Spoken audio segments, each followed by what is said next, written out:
নমস্কার বন্ধুরা, কেসি blog and কিচেনে সবাইকে স্বাগত। আজ আমি নিয়ে এসেছি পালং শাকের একটা রেসিপি, যেটা কিনা ভাত, রুটি, পরোটা সব জিনিসের সঙ্গে খেতে অসম্ভব ভালো লাগে। চলুন দেখে নিই আমি কিভাবে বানাচ্ছি। দেখুন, আমি এক বাটি পালং শাক ধুয়ে পরিষ্কার করে আমি রেখে নিয়েছি ছোট ছোট করে কেটে। তারপরে এদিকে 1 কাপ মুসুর ডাল আমি 2 ঘন্টা আগে ভালো করে ধুয়ে পরিষ্কার করে ভিজিয়ে রেখেছি।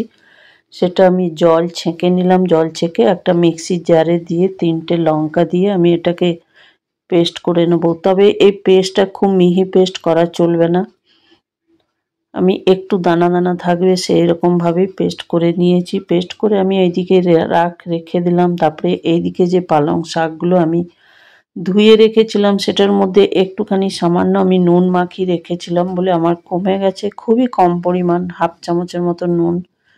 তারপরে ওই পালং শাকটার মধ্যে আমি ওই ডাল বাটাটা সমস্ত দিয়ে দিলাম। দিয়ে দেওয়ার পর পরিমাণ মতো 1 চামচ নুন দিয়ে দিলাম। নুন দিয়ে দেওয়ার পরে 1 চামচ আমি গোটা জিরে দিয়ে দিলাম ছোট চামচে। 1 চামচ আমি আদা গ্রেট করে রেখেছি, আমি সেটাও আমি দিয়ে দেবো এটার মধ্যে। তারপরে জিরে গুঁড়ো 1 চামচ আমি জিরে গুঁড়ো দিয়ে দিলাম মাখাটার মধ্যে। তারপরে এটাকে আমি খুব ভালো করে মেখে নেব।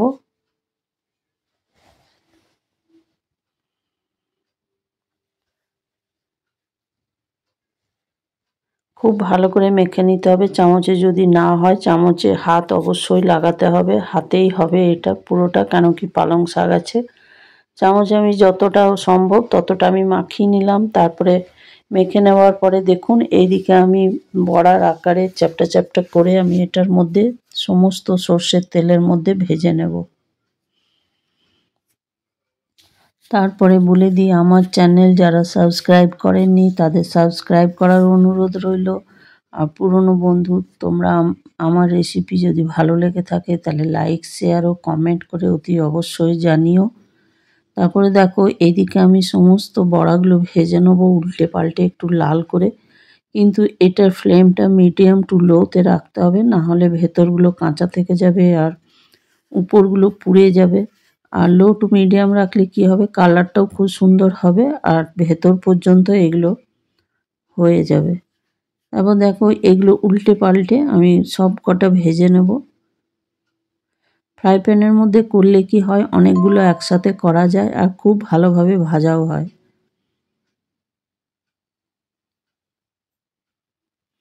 তারপর দেখো এগুলো আমার ভাজা হয়ে গেছে, আমি এক ব্যাচ উঠিয়ে নিলাম। উঠিয়ে নেওয়ার পর আরও যে খানিকটা ব্যাটার ছিল সেটাও আমি দিয়ে দিলাম। তোমরা এটা যদি চাও তো ডাল ভাতের সাথে পকোড়া হিসাবেও খেতে পারো। তারপর দেখো এগুলো আমার সম্পূর্ণ ভাজা হয়ে গেছে, উঠিয়ে রেখে দিলাম। তারপরে এইদিকে কড়াই চড়িয়ে আমি খানিকটা সর্ষের তেল দিয়ে একটু গরম মশলা দিয়ে দিলাম, এলাচ আর দারচিনি, তার সাথে একটু গোটা জিরে ফোড়ন দিয়ে দিলাম। ফোড়ন দিয়ে দেওয়ার পরে দেখো একটা টমেটোকে আমি ছোট করে কেটে রেখেছি, সেটাও আমি তেলের মধ্যে দিয়ে দিলাম।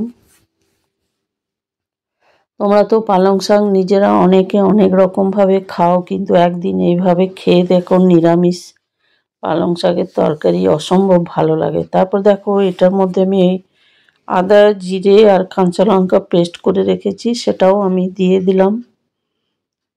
2 চামচ আমি এটাও দিয়ে দিলাম। দিয়ে দেওয়ার পরে ভালো করে কষে নেব টমেটোর সাথে। তোমরা নিরামিষ দিনে এই ধরনের তরকারি খুব সহজেই বানিয়ে নিতে পারো। এটা ভাত, রুটি, পরোটা সব জিনিসের সঙ্গেই খেতে অসম্ভব ভালো লাগে। তারপরে দেখো এখানে আমি যতটা গ্রেভি রাখবো সেই মতো আমি পরিমাণ মতো নুন দিয়ে দিলাম। 1 চামচ আমি হলুদও দিয়ে দিলাম। দিয়ে দেওয়ার পরে ওটা খুব ভালো করে কষে নেব।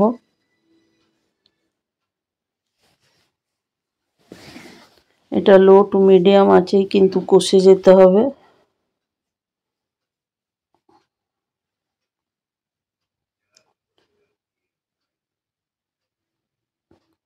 তারপরে দেখো ওইদিকে আমি 4-5টা কাজু আর 1 চামচ তিল আমি পেস্ট করে রেখেছি।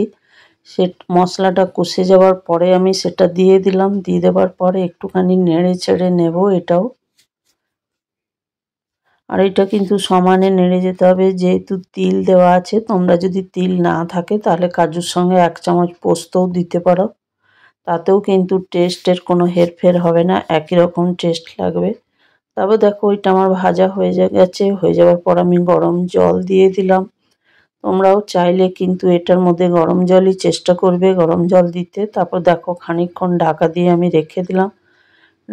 রেখে দেওয়ার পর ঢাকা খুলে দেখছি আমি ফুটে গেছে। তারপর 2টো কাঁচা লঙ্কা চিড়ে আমি দিয়ে দিলাম। তারপরে ওইদিকে যে আমি বড়াগুলো করে রেখেছি সেগুলোও আমি এটার মধ্যে দিয়ে খানিকক্ষণ কিন্তু ঢাকা না দিয়ে ফুটিয়ে নেবো, কেন কি এটা পালং শাক বেশিক্ষণ ফোটাবার দরকার পড়ে না।